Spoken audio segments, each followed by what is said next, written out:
Hey, ciao tutti quanti. Johnny Maestro here, back again to do another little recording. This is video number three, numero tre, and we're gonna do a little recording. But we gotta start the music. Who else better but Maestro to start the music? I love that song. La voce na chitarra un po' galone. A good song. Nice little da da da da da da. Jimmy Roselli did a good version of that. Um, and a couple other guys did too. But this is Al Kaiola, in case you don't know. I just have some nice light background music. He's not my favorite, but if I was to put a lot of songs with a lot of words in there, maybe it would be too much. We'll do a show, a segment on lyrics, and with lyrics and different artists and everything, and you'll have a lot of that then. But I thought it would just be nice to have a little background music that's not too distracting to what we're saying here. So anyway, last time first we did the welcome video, then we did the video on restaurants in the area, and today we're gonna do a little video on I don't know. I thought we'd talk about culture and what a great place Italy is. There's so many Italian Americans in this country, especially in New York, New Jersey, and those areas. Upstate New York is loaded. Every other name, an Italian last name, or somebody's half Italian or quarter Italian. But there's a lot of culture here. If you go to the Midwest, if you go to the West Coast, there's not a lot. The South, it's really not. I mean, there's a few, but the culture seems to get watered down, and it's just kind of going away, and that's really sad. And that's kind of why I created this station. I want to preserve this culture because it's something that's I think it's worth preserving. It's been so popular for hundreds of years, and so many immigrants came to this country in the first part of the 20th century. I think it's something we need to preserve and keep strong. So I don't know, a few things to talk about. First of all, whatever kind of Italian you are, if you don't know where your parents are from in Italy, find out. We have capabilities with the internet and all different kinds of things. I think it's good to trace your history, your roots, where you came from. Um, Learn about the places that you were there. Now, see, my grandparents were actually born in this country, so they never really knew, only from what their parents, the traditions that their parents brought down. And then it kind of went to my mother, and then they kind of just didn't know as much. But I was lucky that I asked when my grandmother was alive, I asked her a lot about different things that happened in her culture. See, she was from a little town in the mountains outside Rome called Patrica. Her grandmother was from her mother was from there. Altea d'Archangelis, French last name, but generations in Italy. And then her father, Giuseppe Marcellino, was Barese from Bari. Okay, so I got to ask about those kinds of things, and I learned a lot of things. And then, as I, met some people and, acquired new friendships, a lot of, talked to a lot of different cultures about, where they're from in Italy, learn a lot of things from friends and family members on other sides and those kinds of things. So it's interesting the things that I learned about. What the biggest thing that's amazing is how small of a country Italy is, yet it has so many different dialects when they speak Italian. And that to me is crazy. It's great. Like my wife, her family, they're Abruzzese. They're from Abruzzi region. And their dialect is so different. So I'll say something in Italian, my mother-in-law won't even know what I'm saying, and Tony's grandmother, my wife's grandmother, won't even know what I'm saying either. Because we have different dialects. Barese is altogether different. It's like you're speaking Greek. It's different. It's really different. Napolitan, Calabrese, very different. That's not Italian. Here we go. That was the Jeffersons. Anyway, Al di là. There we go. But I don't know. We I have I've been to Italy just one time in my life. My wife's been three times. Um, we're gonna go back. It's kind of hard right now because I got a 2-year-old, and in 2 weeks I'll have another one. So when Anthony is a little older and the new baby is older, we're gonna go over to Italy. I'd love to take a big family trip. All my family go over there, see where we came from.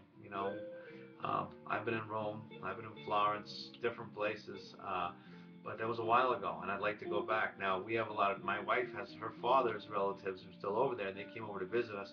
Fausto and his family, and Paolo and his family, Rena, all those people, and I'm always getting their emails, and I always say, well, I want to go back and see, what it's like and stay with them instead of just doing the tourist thing and stay in a hotel. You can only do so much with that. I'd rather be with our family over there, and they always include me in their emails. So, but I'd love to go over there and eat with them and break bread and drink wine and see some sights, of course, but just kind of be immersed in the culture because that's part of that's where I'm from. Fausto lives in Rome, and and my family's right outside of Rome, so that's uh, that's pretty much what I'd like to do one of these days. One of the things that I think is going to be funny though is because having the background that I have, first of all, my Italian is terrible. Okay, I try to do my best to speak from what I know, and which is very little, but I do my best. And a lot of the guys that I hang out with, the problem is down at the coffee shop that I go to, Cafe Napoli, all of the guys there are from different places in Italy. First of all, Albany is filled with Calabrese people. Everybody's Calabrese. I call Albany, if it had a nickname, it should be Troppo Calabrese, which means too much Calabrese. A lot of them. Everybody is Calabrese. And then Troy, you have a lot of Napolitans with some Sicilians kind of sprinkled in between.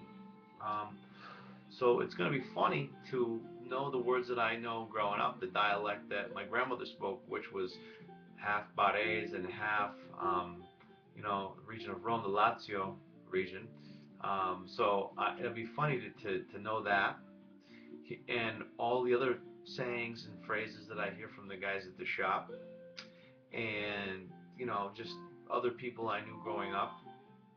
so, and of course, I took years and years of Spanish in school, and I lived in Mexico, so there was a time in my life where I was speaking just Spanish. So it's funny because sometimes those Spanish words sneak in to the Italian words and the Italian phrases and everything, and that can be very frustrating. So um, anyway, I'm going to do my best to try if I do go to Italy, and see Fausto, and I'm sure they will be very forgiving when I do try to speak Italian. 'Cause I think it's important to preserve what I've done. So hopefully, Fausto, maybe you'll be watching this. Maybe you'll happen to click on and say, "Oh, there's my relatives." Allora, io cominciare a pronunciare tutte queste parole in italiano. Solo in italiano e questo video a YouTube. Uh, Avremo, vabbè, molto grazie per tutti e questo video a YouTube se è nuovo e io anzi see it comes in and comes and goes, but vi vorrei provare trattare a non usare un parole ingustiate o parole male. Mi dispiace per tutti e, ancora io voglio un buon viaggio all'Italia, fare una vacazione, non è possibile allora, perché tengo una bambina e un piacere di 2 anni e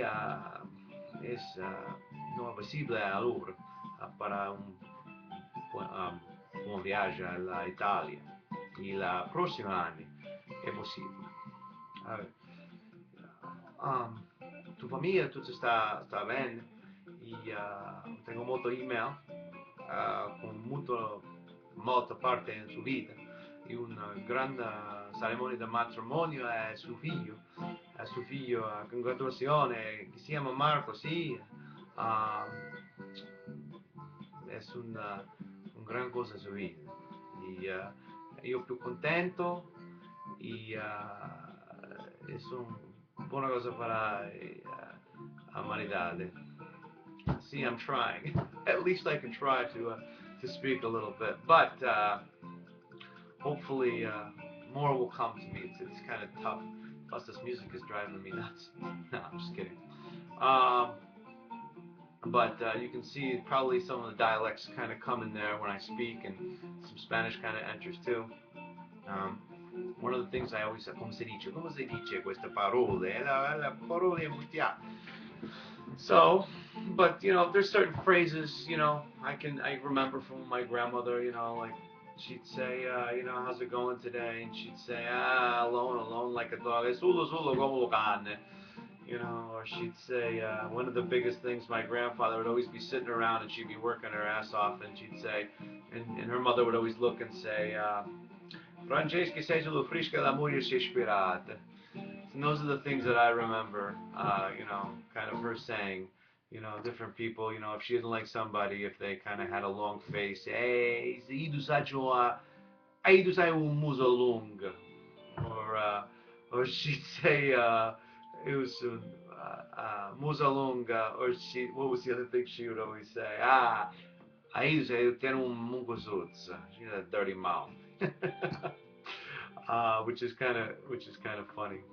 Um, or she wants to give you a schiaff, which is kind of a slap, or guarda dentin, four in the teeth. Little funny things that you learned growing up, and everybody, if they were no good, it's kind of like as Vito from Jersey says, it's an Tanglish kind of thing, Italian kind of mixed with English, which is funny. Um, the bacaus, which is like the bathroom, which is not the real gabinetto is the real word for bathroom, but bacaus was the slang, the back house. And Jesus has Jesus has son of Magonia, son of a gun, or the big one where we grew up was Scarabaccia. Jesus on Scarabaccia. Aqui estou Scarabaccia. Jesus has Scarabaccia. And it means like a dirty person, like a person who's no good, real, scumbag kind of thing. So it's kind of, if someone was a scata, I used to go to school calling kids scarabacci, and nobody knew what that meant. Only about a handful of us would know. But it was real funny growing up, hearing those words. Um, but those are the kind of things that I want to kind of bring to the table here on this new YouTube page I created. Nuova parola, nuova frase para la gente para impare. New words for everybody to learn. Okay, new sayings for everybody to learn.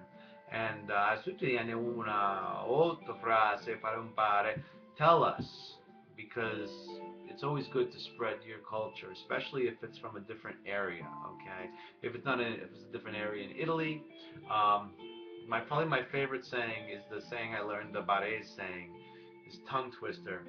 Uh, Scena na machine shamanin. Nun shamashina no geneshima shena. Which is kind of, I don't even know what it means, but it's one of those barese tongue twisters. And I thought, and anybody who knows, the idea of barese, Scena na machine shamanin. And nun shamashin no geneshima shena. I wish I knew what it meant, but it's real dialect barese. Um, I think it's kind of fun. Anyway, uh, we'll be back on, and maybe I'll have some more words for Fausto when I get my thoughts together more. But preserve the culture, learn the language, learn about Italy. I think it's a great place, and we'll have another conversation next time. Okay? Thanks. Ciao, dude. Asa benadig.